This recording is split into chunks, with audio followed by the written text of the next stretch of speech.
Mi nombre es Mario Zaragoza, yo soy doctor en Ciencias Políticas y Sociales, con orientación en Ciencia Política por la UNAM, y soy profesor investigador de tiempo completo en el Centro de Estudios en Ciencias de la Comunicación de la Facultad de Ciencias Políticas y Sociales, también de la UNAM. En esta ocasión quiero compartir con ustedes un video acerca de las transiciones y las transformaciones que ha tenido el espacio público virtual y por lo tanto el espacio público material en nuestras casas. Lo que quiero compartir es justo cómo en estos días, en los últimos 18 meses, donde los confinamientos han estado y se han establecido con diferentes duraciones y con diferentes rigurosidades a lo largo del mundo, a propósito y por causa de la pandemia provocada por el SARS-CoV-2 o por el virus SARS-CoV-2, ha traído distintos cambios y distintas modificaciones en lo que comprendemos como nuestra vida cotidiana. El video que van a poder apreciar en estos momentos es un video donde voy a transcurrir y donde voy a recorrer en 3 momentos dos de las transformaciones más importantes que ha tenido nuestra cotidianidad en los últimos, les decía, 18 meses. La primera de ellas está en los espacios privados. Nuestras casas, nuestro estudio, como están ahora en el mío, nuestras casas han sufrido una transformación. Se han vuelto salas de juntas, se han vuelto salones de clases, se han vuelto espacios para trabajar y también para descansar, también para compartir y sobre todo también para tener momentos de relajación, de divertimento. Y estas transformaciones nos han mostrado lo que autores como David Harvey, Hartmut Rosa, el propio Des Friedman, de quienes les platicaré más adelante, han visto con preocupación no solo los momentos acelerados que vivimos actualmente, sino han visto con preocupación cómo, en otros tiempos, el espacio privado había tenido o había visto distintas había sido afectado por diferentes modificaciones.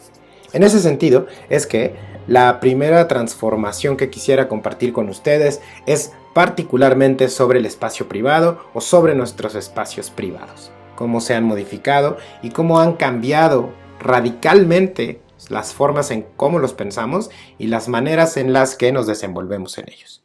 La segunda tiene que ver particularmente con estas plataformas de desarrollo y con estas plataformas de trabajo. Mucho de lo que hay respecto de nuestras transformaciones pasa a través de Zoom, Google Meet o de alguna otra plataforma de interacción o alguna otra pantalla que nos permite tener interacción con otras personas. No solamente en nuestros trabajos, me refiero a otras interacciones que van atadas a nuestra vida cotidiana. Celebraciones de cumpleaños, reuniones con amigas y amigos, y algunas otras interacciones electrónicas que tenemos con otras personas y que nos resguardan o que nos permiten resguardarnos en nuestros hogares, pero que siguen sucediendo. La intención es que podamos juntos acercarnos a este contexto, pero sobre todo que juntos podamos ofrecernos una respuesta a cómo llegamos a esto y cómo salir de esto. La segunda dimensión que quiero compartir con ustedes está, en primer lugar, como les decía, en los espacios privados, pero en segundo, en cómo las dinámicas de producción, diría David Harvey, se incrustaron no solo en nuestras vidas cotidianas, sino cómo nuestra vida cotidiana ahora sucede a partir de estos marcos o a partir de estas pantallas. No solamente en la lógica de multipantallas y en la lógica de la aceleración tecnológica, del ritmo de vida y del cambio social, enunciadas por Hartmut Rosa, sino cómo esta aceleración tecnológica y esta aceleración del ritmo de vida nos permiten encontrar en las formas en las que nosotros pensamos estos espacios tecnológicos, nos permite pensarlos como una consecuencia de las dinámicas de producción. Es decir, todas y todos vivimos de distintas maneras esta pandemia y los efectos generalizados de los confinamientos por todo el mundo. Sin embargo, y me parece que se ha insistido mucho en ello, sin embargo, pese a que todas y todos vivimos de formas distintas esta pandemia, también es cierto que en los cruces, particularmente en los cruces generacionales, lo que podemos alcanzar a ver como una continuidad es que las dinámicas de producción, sí, esas de exclusión, esas de desigualdad, esas que condicionan nuestro acceso a las plataformas electrónicas, por pensar solamente en un ejemplo, son y se filtran y están en términos nuevamente de David Harvey, incrustadas en la manera en cómo nosotras y nosotros pensamos nuestra relación con la tecnología. De ahí que estos espacios tecnológicos tengan la configuración de un espacio público, pero la configuración de un espacio público material, donde quienes nos acercamos al problema desde la teoría política, nos hemos dado cuenta que sus límites están condicionados en primer lugar por la clase económica, en primer lugar por los factores económicos. Quien tiene una determinante de clase y se siente cómodo o cómoda en el espacio público, tiene una forma no solo de desenvolverse y desarrollarse con distintos alcances, tiene la posibilidad de verse, dice Nancy Fraser, representado o representada en los públicos del espacio. Es decir, en los públicos que tienen representación al interior del espacio público. De esta manera, en la dimensión que estamos pensando las transformaciones de nuestro espacio privado, nos damos cuenta que diferentes dinámicas que son parte del mundo exterior se meten en nuestras casas. ¿A qué dinámicas me refiero? El trabajo, la universidad, bueno, quienes trabajamos en la universidad es uno mismo, el trabajo, la escuela y la violencia. Muchos de los problemas asociados a los confinamientos es que en territorios latinoamericanos, particularmente en México, la violencia doméstica ha tenido un incremento, un dramático incremento que nos habla no solamente de dinámicas de violencia al interior de la casa, sino que nos muestra que las problemáticas estructurales no están por fuera de nuestra vida cotidiana. Nosotras, nosotros, cuando vivimos y nos desarrollamos en nuestra vida social, lo que tenemos es una estructuración que se comparte individualmente. Pero esta forma de compartir individualmente es una forma en la que se comparte a su vez la vida social. Por eso, y para no extenderme más, les voy a plantear teóricamente el problema. El tiempo y la temporalidad son dos de los elementos que se han cruzado en nuestra vida en los últimos 18 meses. De pronto los confinamientos se generalizaron y de pronto nosotros no sabíamos cómo desenvolvernos hacia el exterior. Veíamos un exterior que nos era impedido, un exterior que no podíamos habitar y comenzamos a pensar nuestra cotidianidad en los límites de nuestro hogar. Los límites de nuestro hogar están marcados, sí o sí, por las fronteras físicas que nos ofrecen las paredes, las puertas y todo aquello que nos separa de la calle. Además de ello, hay una separación o una dimensión simbólica que nos hace pensar el interior de nuestras casas como un espacio privado. Sin embargo, ese espacio privado, como les decía, se ve influenciado o incidido directamente por nuestra noción del tiempo. Así, el tiempo y la temporalidad se ven como dos problemas, dos dinámicas de problemas asociadas a nuestra vida cotidiana. Los cumpleaños, los aniversarios, las conmemoraciones seguían sucediendo en nuestra vida. Estábamos en nuestras casas, pero veíamos con cierta tristeza ver que pasaba la primavera, el verano, el otoño y las estaciones que en cada hemisferio del planeta tienen unos meses particulares, pero que sin embargo no nos permitíamos como sociedad estar fuera de nuestro espacio privado para disfrutar de estas temporalidades. Lo que sucedía con estas temporalidades es que pasaban a través de nuestras pantallas y a través de nuestras ventanas, por supuesto. Veíamos la vida pasar. En ese sentido, la noción que se ve afectada no es la de la temporalidad, sino la del tiempo. Aparecen problemas asociados al insomnio, aparecen problemas asociados a la carga de trabajo. Es decir, si no salimos de nuestras casas, supone, sobre todo las dinámicas de producción, supone que tenemos que estar más pendientes, con más trabajo y sobre todo con el siguiente concepto que es importantísimo. Los primeros dos son el tiempo y la temporalidad y una crítica que voy a presentarles a la noción de productividad. Confinamientos generalizados, una pandemia sucediendo y las personas tenían esa necesidad por ser productivas. A pesar de que vivíamos una pandemia, a pesar de que vivíamos no el final de los tiempos, pero sí una época muy complicada y muy compleja para ser personas, muy compleja para ser seres vivos. En ese sentido, más allá de preocuparse por la mitigación de contagios, preocuparse por nuestros seres queridos, había una insistente preocupación por comprender la productividad. ¿Qué voy a hacer en estas semanas de confinamiento? Sobre todo si tomamos en cuenta que en muchas partes del mundo las personas pensaban que esta pandemia, sin precedentes en nuestra vida social, que esta pandemia duraría máximo 3 semanas. De pronto nos damos cuenta que no solamente ha pasado un año, sino que después de año y medio de confinamiento seguimos a distintas velocidades con las jornadas de vacunación, pero seguimos a distintas velocidades incorporándonos a nuestra vida cotidiana. Eso nos evidencia que ese sentido y noción de productividad no frenó, y que de muchas maneras las personas querían seguir siendo productivos o productivas.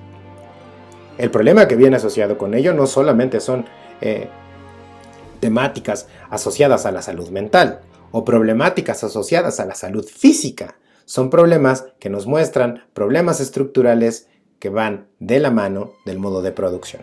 ¿Y a qué me refiero con que van de la mano del modo de producción? A que la necesidad y la noción de ser productivo o productiva, diría Hartmut Rosa en su libro Alienación y Aceleración, traducido al español en 2016, diría Hartmut Rosa, nos enfrentamos a una forma de aceleración tecnológica que ha incidido y bloqueado la noción de aceleración del ritmo de vida.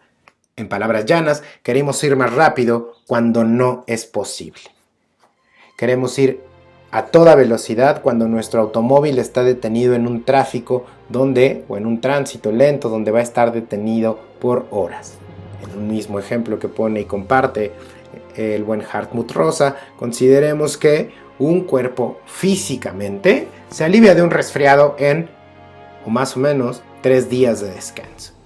Cuando la noción de aceleración se incrusta en la noción de alienación, lo que trae como consecuencia es que las personas intenten o quieran o deseen ir más rápido cuando la velocidad física, cuando sus capacidades reales no les dan la posibilidad. En ese sentido, vamos a encontrar el último problema de esta dimensión teórica. Voy a repetirlos para no perdernos en este hilo narrativo. Los primeros 2 de ellos son el tiempo y la temporalidad. El segundo es la crítica a la productividad. No podemos pensarnos como entes productivos. Debemos pensarnos como seres humanos. Y finalmente lo que encontramos es la contracción del presente. Para Hartmut Rosa, para David Harvey, y si consideramos las posibilidades que tiene hacerle una crítica al contexto digital, las dinámicas de producción y las dinámicas de violencia se insertan en las cosas. De manera que nuestro hogar, nuestra casa, no es un espacio inerte y tampoco es un espacio libre de estas dinámicas, tanto productivas como violentas. Y lo que vamos a entender y lo que vamos a encontrar es la forma en cómo esta contracción del presente nos hace visibilizar lo que para algunos autores, como Paul Virilio, como el mismo Hartmut Rosa, como Gleick, habían observado a propósito de la aceleración. ¿Qué es lo que podemos encontrar? Que de pronto la contracción del presente, cuanti más en estos espacios virtuales, la contracción del presente nos hace notar cómo, a propósito del pasado y de lo que pensamos como un futuro, está inserto en nuestras dinámicas asociadas a nuestros usos de la tecnología. Por eso queremos que el tiempo pase más rápido. Por eso nos interesa volver a la vida del espacio público físico, pero particularmente por eso vemos las dinámicas de desigualdad insertas en esta contracción del presente. Vemos un presente violento, vemos un presente difícil y vemos un presente que no es igual ni homogéneo para todas las personas que habitan el mundo. Vemos una contracción del tiempo y el espacio donde la tecnología de primera mano nos hace pensar que eso es una forma de resolver nuestras problemáticas de la vida cotidiana. De esa forma, la contracción del presente nos ayuda a pensar en lo que autores como David Harvey han encontrado en la construcción social del tiempo y el espacio. Esta construcción social del tiempo y el espacio hace que incrustemos nuestra construcción, nuestra concepción del tiempo y del espacio en las cosas. Por eso compramos una computadora y necesitamos, no solamente tiene que ver con un deseo o con un anhelo. Se convierte en una necesidad cuando necesitamos que esa computadora sea más rápida, cuando necesitamos que la conexión a internet sea más veloz, más eficiente y sobre todo que nos permita tener cierta claridad respecto de lo que necesitamos de ella. Y claro, las empresas que proveen estos servicios no solamente ofrecen servicios medianos o incluso servicios deficientes, lo que tienen es una oferta constante. Las personas necesitamos nuestra conexión a Internet. En ese sentido, la construcción social del tiempo y el espacio nos va a permitir ver cómo se incrustan dentro de las cosas y cómo hay personas, hoy, 2021, que estarían dispuestas a pagar más dinero con tal de que el ancho de banda sea más veloz y más eficiente para sus actividades o sus tareas cotidianas. Considerando este último ejemplo, pensemos en cómo la construcción del espacio y del tiempo nos llevan a incrustar en nuestras necesidades esa crítica a la temporalidad y a la productividad que les había platicado al inicio de este video. Para ir cerrando mi presentación, quisiera que pensáramos en dos preguntas. ¿Cómo llegamos a esto? ¿Y qué escenarios podemos visibilizar? El mundo desigual es una realidad en la que estamos inmersas e inmersos todas y todos. Cuando la desigualdad se filtra no solamente en nuestras casas, sino en nuestro acceso a la tecnología, tenemos la posibilidad de visibilizar que no todo el mundo está listo para llevar a cabo ejercicios de conocimiento colectivo a través de plataformas electrónicas tejidas en Internet. Y nos damos cuenta de esto no solo porque nos parece complicado, sino que nos damos cuenta de esto porque no todas las personas tienen representación en los medios electrónicos. Quienes podemos tener acceso a los medios electrónicos, tenemos la posibilidad de pensar ciertas formas en las que se pueden romper esas dinámicas, a las que voy a llamar ahora mismo dinámicas de opresión. Sin embargo, esas dinámicas de opresión no son nuevas y tampoco son producto de Internet. Esas dinámicas son producto de un problema estructural del modo de producción en el que vivimos. La desigualdad es lo que ha motivado las formas en que la globalización llega con mucha fuerza y penetración a distintos lados del globo. Pero esa forma tampoco es de finales del siglo pasado, o no solamente es un proyecto de largo alcance que tiene un inicio, si queremos pensarlo en la historia, que tiene un inicio en distintos momentos históricos. La Revolución Industrial, por supuesto, la Revolución Francesa, la prensa de Gutenberg y fenómenos asociados en la historia a lo que entendemos como la modernidad. Esa desigualdad nos hace ver que llegamos a este momento de pandemia donde la solidaridad y la empatía eran necesarias. Llegamos en un momento donde la sociedad estaba hiperindividualizada. Tenemos procesos de individuación o de individualización que se filtraron a nuestras casas y las dinámicas de producción son la evidencia. Personas queriendo producir de más cuando había que estar en sus casas pensando detenidamente qué hacer y cómo hacer con los otros. Buena parte del acaparamiento de las vacunas en el mundo o buena parte de el querer salir de casa por estar vacunado o vacunada sin pensar en las demás personas es un ejemplo de esta falta de solidaridad y de este exceso de individuación y de individualidad, por supuesto. La segunda pregunta, y con esta quisiera cerrar mi presentación, es ¿qué escenarios podemos visibilizar? Para quienes nos dedicamos a la investigación, vemos estas plataformas electrónicas como una alternativa. Y son una alternativa real y concreta porque existen en nuestra vida cotidiana. Somos capaces no solo de articularlas, sino, dice el politólogo francés Lucien Febvre, de hacer con la tecnología. Sin embargo, también muchas otras personas a lo largo y ancho del mundo no necesariamente utilizan la tecnología o saben utilizar la tecnología. En la mayoría de los casos lo que vemos es una alienación generalizada y una tecnología que pasa por encima de sus propios usuarios. Una tecnología que hace que las personas tengan solamente una forma de imitar los usos y que tengan solamente una forma de reproducir las prácticas predominantes. Cuando nos acercamos al fenómeno de Internet, vemos que la tecnología está filtrada y mediada por las condicionantes materiales, la desigualdad imperante y sobre todo la imposibilidad de visibilizar escenarios donde la solidaridad se imponga. Las problemáticas que atenderán y que tendrán nuestra atención en los tiempos venideros se concentrarán en el problema de la contracción del presente. ¿Por qué en la contracción del presente? Porque será ahí donde alcancemos a visibilizar no solamente los pros y contras de la desigualdad en la era tecnológica, sino es ahí donde vamos a encontrar la respuesta colectiva. No podemos pensar en un mundo interconectado cuando hay personas que todavía no tienen acceso a Internet. No podemos pensar en las virtudes de un mundo globalizado cuando buena parte del planeta sigue viviendo la desigualdad en distintos fenómenos, pero en uno asociado a nuestros tiempos actuales, en la forma desigual en la que se han repartido, por ejemplo, las vacunas y la capacidad de vacunación de los estados. ¿Qué escenarios se pueden visibilizar? Una predominancia de la tecnología. Pero ante ello, habrá que prepararnos y sobre todo ayudar a preparar a más personas para tener un mejor desenvolvimiento en la tecnología.